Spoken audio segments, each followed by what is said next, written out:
after seeing Sabotage, I went and saw Noah. This is a movie that going in, I was looking forward to for the most part, and that's despite the fact that I am not a religious person whatsoever, and I've always found the story of Noah's Ark to be a crock of shit.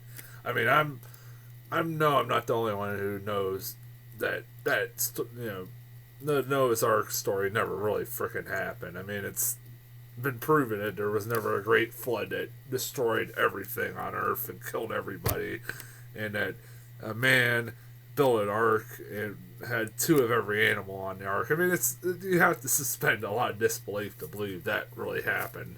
Um, and I mean, I'm not bashing anybody who is religious or whatever. You can believe in whatever you want. I ain't gonna judge you, but don't try to force that shit on me. That's all. That's usually the way I go about it. But I was kind of interested in this movie, mainly because it was being directed by Darren Aronofsky. Darren Aronofsky is the guy who's responsible for movies like Requiem for a Dream, The Wrestler, and Black Swan, which was his last movie before this one. And those are three movies that are completely different types of movies than, say, something like Noah. And that kind of intrigued me, like, what he would do with the story of Noah's Ark and what his interpretation with it would be like.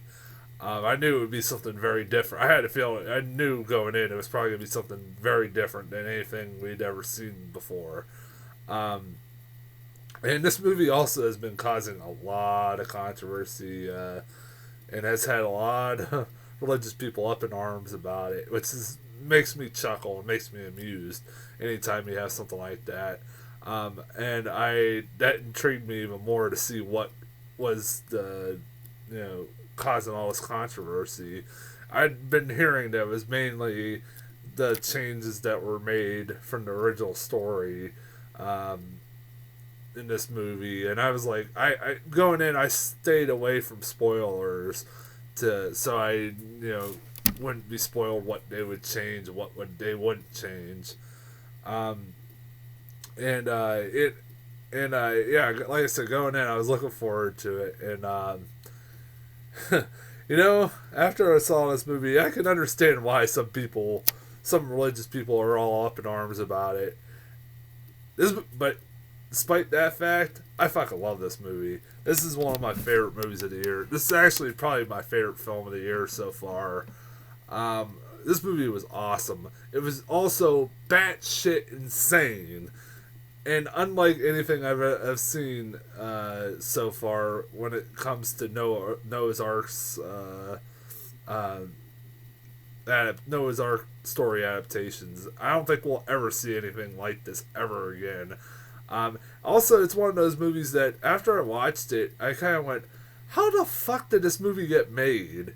Because this is one of those movies that's just it's ballsy as hell, and it has I give that movie this movie a lot of credit for being as ballsy as it is, but especially with the key demographic being religious people, and some of the interesting choices they make throughout this film, you wonder how the fuck did Paramount read that script and go, yeah, religious people are gonna love this story, because that's how they're gonna make their money back is with religious people. And apparently, some of the religious people, like I said, religious people are not happy about this. And again, I can understand why, but I still fucking love this movie.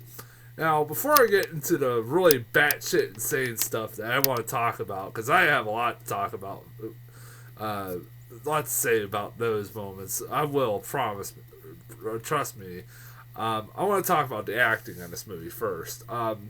Russell Crowe is really good in this movie. He definitely is an actor that fits very well in something like a biblical epic or any kind of movie like this. And he definitely is really good. I have any time of day for Russell Crowe. He's a really great actor. And he definitely is really good in this. He, just like Arnold in Sabotage, where Arnold was very dark, it went to some very dark places. no, Russell Crowe goes into some really dark places in this movie, more than any other person who's ever played Noah, and it's pretty goddamn awesome. It shows the flaws of the character of Noah. He definitely shows a lot of the obvious flaws that have never been pointed out in previous adaptations, and I like that a lot. He was really good in this movie. You also have people like Jennifer Connelly, who plays his wife, who's really good. She definitely gets moments to shine later on in the movie, but she's fine in this movie. There's not really a really bad performance whatsoever in this movie. You also have people like Anthony Hopkins, who's, I forget what the guy's name was. I know he's like a big character or pretty famous person in the Bible, but I can't remember the name off the top of my head. But he plays the grandfather of Noah, and he's pretty fun in this movie. I like that the whole movie he's just looking for berries. That's it. I don't know what was so fun, what amused me so much about that. It's just the fact that the whole movie he was just looking for berries, and that every time he didn't get any berries, he was all upset about it. It was kind of funny, but he was really good. And the scenes, he's not in this movie that much, but when he's in it, he's great in it. I one person I really did like was Ray Winstone as the villain in this movie, who's really good in this flick. He is the king who wants, or the leader of the humans that wants to go on the ark along with Noah. He wants to take over the ark and try to survive like Noah's is going to be. Noah and his family are going to be like surviving on this ark. He wants them to survive also, just like most of the human race. And he's really good in this freaking film. I also like the fact that they have a storyline where he actually gets on the ark at one point, which is not in the Bible. He actually gets on the ark and tries to convince the son of his, or Noah's son, to turn against his dad and actually kill his dad, which is a kind of interesting kind of plot that develops like later on in the movie. And honestly, you can understand why the son is actually contemplating this, which I'll get into that a little bit more very shortly. But yeah, and also the kid actors were fine in this movie. I thought they were really good. I thought they were really solid. Yeah, Emma Watson, who's really good in this film too. Everybody knows her as Hermione Granger, but she's very good in this. This is the first movie I've really seen her in, other than maybe This Is the End, where she's not playing Hermione Granger. She's really good. She's definitely a really good actress. Yeah, like I said, the acting on this movie is really good. This movie also is a movie that I don't understand how the fuck this got rated PG-13 and not rated R. This movie is violent as shit. Really, really fucking violent. I will not understand how this got a R rating, did not get an R rating. The violence in this movie is almost reminding me of something like Passion of the Christ. Although this movie is not nearly as violent as Passion of the Christ, this movie has some pretty violent fucking moments. There's animals being ripped apart and their intestines hanging out. There are people getting their heads bashed in, people getting trampled on. That's just to name a few fucking things. I'm sure, and people getting people drowning, people being mass murdered, stuff like that. It's brutal. There's some fucking brutal violence in this movie, and there's even fucking animal gets his throat slit, for fuck's sake, and their blood just spurts out. And it's like, what the fuck, movie? Like, how the hell did this get a PG-13 rating? I still don't get that. I was like, how? That'd be like fucking Passion of the Christ getting a PG-13 rating. It would be fucking absurd. Um, I guess I can't delay it any longer. I guess we should talk about what I really want to talk about, and that is the batshit insane things in this movie. As with this movie, you get stuff that ranges from crazy to batshit insane, and they mostly involve the changes that are made in the story. The first thing that comes to mind when thinking about, or that was prevalent in my mind after I saw this movie that stuck with me was at the beginning of the movie they tell the story of Genesis and go over everything about what led up to the story of Noah's Ark, and they tell about how God how God sent sent fallen angels down to earth, and these fallen angels were to watch over the people and were betrayed by the people. And when they first show these, they're called the Watchers, and then after they tell you this story, they introduce the Watchers, and the Watchers are, I'm not fucking joking here, rock monsters. No fucking joke. Rock monsters. They're creatures that are made out of rocks, that have arms and all that stuff like that, and they have like eyeballs or slits. I mean, actually, they got more like little glowing eyes. That's about it. And I was like, really? Fucking rock monsters? Really? I was just sitting there going, like 10 minutes into this movie when they introduced that, I about lost my shit. I'm not gonna lie, I lost it. I was like, fucking rock monsters. That is fucking hysterical, because that was in the Bible. And then I heard that the whole Watchers, the stuff about the Watchers was all made up for the story, which makes it even kind of funnier. Like, where the fuck did they come up with the idea of rock monsters for to represent fallen angels? I do not get that whatsoever. That was bizarre. But the movie gets even more bizarre. Trust me. And I'm gonna try not to spoil everything in this. There's one other thing I gotta fucking talk about, and this is something I'm sure if you read any reviews or any complaints from religious people, this is probably one of the things that's going to probably pop up prevalently. This is something you can't, I just can't not do a review for this movie and not talk about it. And if you've seen this movie, you probably know what I'm about to talk about. Before I get into that, I should probably give a little backstory to how this comes about. Now, with this movie, one of the things I liked about it is that you actually see Noah's flaws, and like I said, how flawed of a character he really is. At one point in the movie, he actually wants to just let him and his family die, and not even let his family have a choice in the say or say in the matter at all.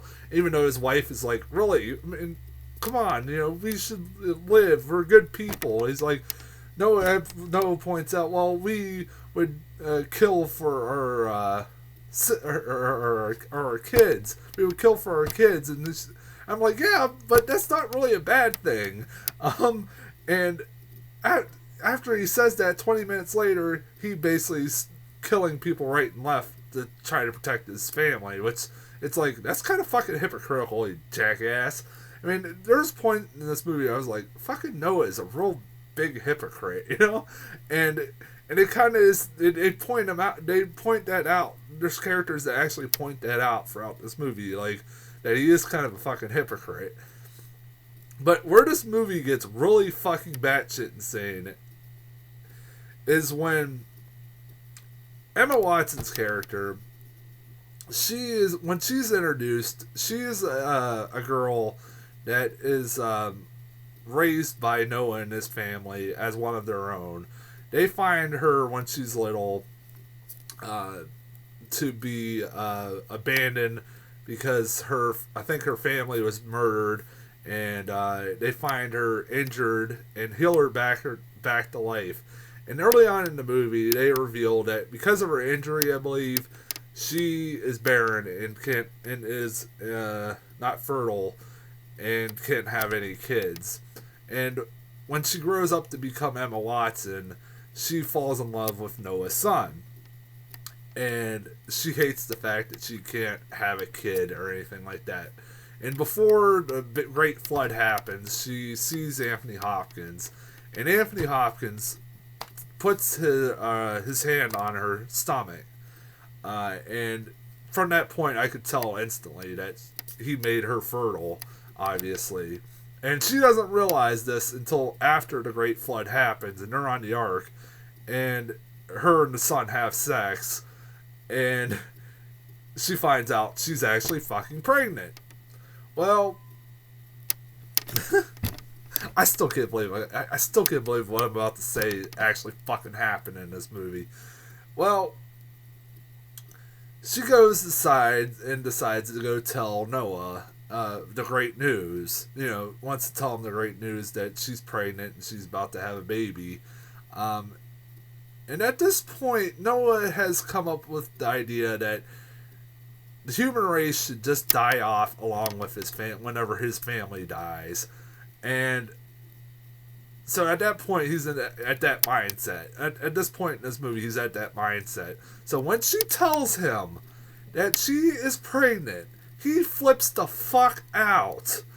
And he goes, that's not God's plan. Take that back. That's not the creator's plan. That's one thing I've heard people bitched about. They never reference him as God. They just call him the creator. That's not the creator's plan. He basically tells her, I'm not fucking joking, he tells her that if she has the baby, and it's a girl, I am not fucking joking what I'm about to say, and if it's a girl, that he will cut the baby down. He will murder the fucking baby. He literally fucking says that on the film, and my jaw just went like this. After that, I was sitting there like, what the fuck, movie? What the fuck? And my reaction was hysterical. I wish somebody could see that when I was in the theater, when that scene happened. But as the movie was progressing, I was like, oh, maybe, he'll change his mind, he'll get better, he'll come around to the idea of her being pregnant.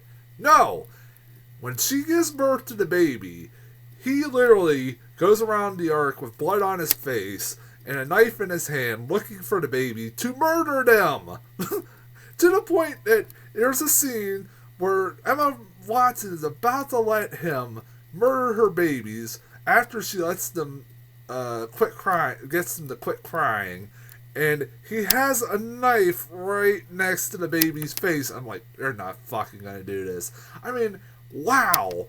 Fucking Noah is a fucking asshole. And at that point, you're like, Noah is a fucking asshole. And to the point that when Ray Winstone is getting the son to think about the idea of betraying his dad and killing him, you're actually rooting for Ray Winstone. Because Noah is a fucking prick. And honestly, that was... I like the fact, well, at the same time where I was mad, I was wanting Noah to kind of die, I also kind of was admiring the movie for being pretty ballsy and showing a different side of Noah that we had never fucking seen before, never been shown in an interpretation, and showing that he, sometimes maybe his logic is a little bit fucking flawed. That was... Wow, I still can't believe that fucking storyline happens in the movie. And there's more storylines, but those are the two that are prevalent and that stuck with me. Especially the one about him wanting to murder the fucking babies. And almost fucking doing it. Wow. I mean, wow. You'll never fucking see that in another Noah's Ark adaptation. I can guarantee you that. And I know that was never in the Bible, so and again, like I said, I can see kind of why people would be pissed off. But honestly, I enjoyed the fuck out of this movie. And I enjoyed the fact that it did something different. It wasn't just a carbon copy of the original story, and tried to tell a different interpretation of it. And an interesting interpretation at that. While also still having some of most of the themes, sticking with the theme of the story.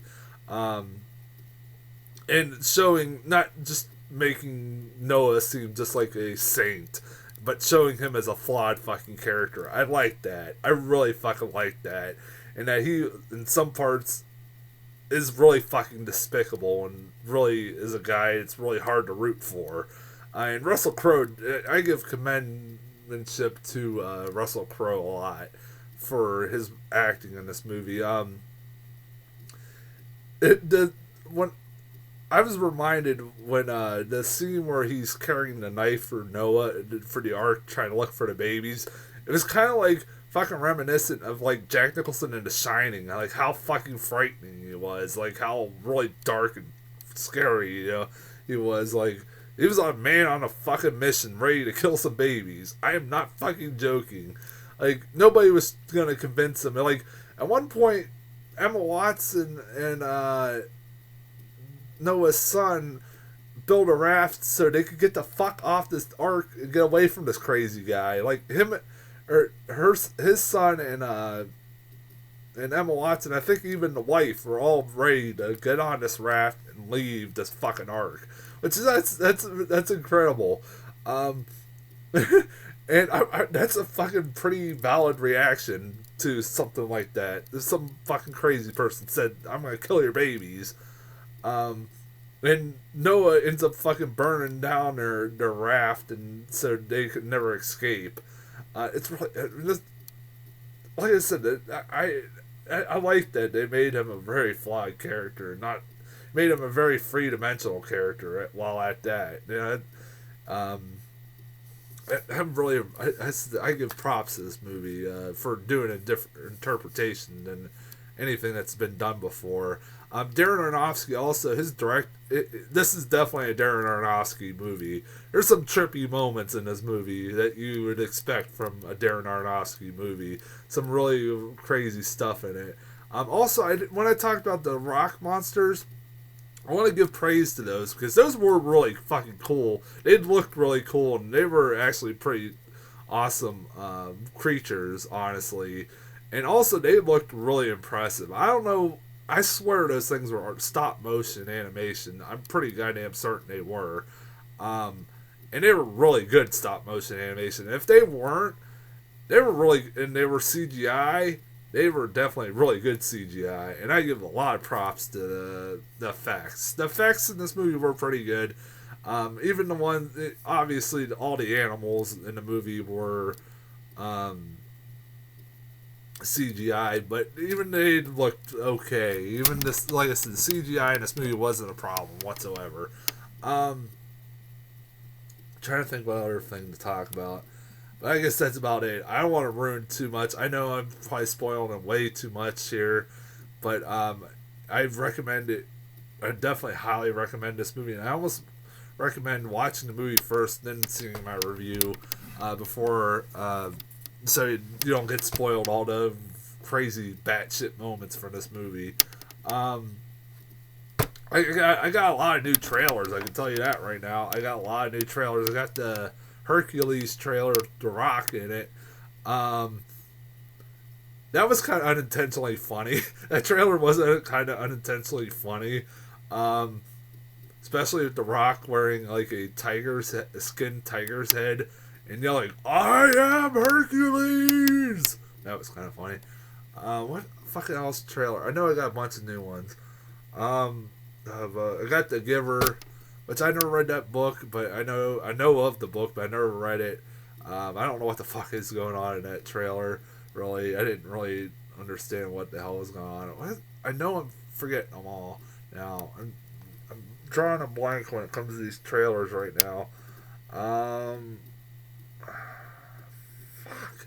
What was all the? I know I got a lot more than that. The new the James Brown biopic. I'm all for that. I love James Brown, There's a James Brown biopic called Get On Down. Um, it's starring the guy who played Jackie Robinson in the 42 movie, and he's a really good actor. I really liked him in 42, so I'm hoping that looks like he looks nothing like fucking James Brown, but you don't have to look like the character, the person you're playing to be. You can still not look like that person and still be really good in that role. Um, Good example: Johnny Cash or Joaquin Phoenix and Renee or Reese Witherspoon. I said Renee. Reese Witherspoon and Joaquin Phoenix and Walk the Line. That's a good example. They didn't look anything like their counterparts, but they were really good in that movie. Um, but yeah, fucking damn it, I'm forgetting some. I know I'm forgetting something else here. Ah, I tried to write them down and I couldn't. My phone kept shutting off, so I couldn't write them down. Um, I guess that's. I can't think of anything else. I guess that's it. Um, Go see Noah. Go see Sabotage if you're an Arnold fan. But I recommend Noah a lot more than Sabotage.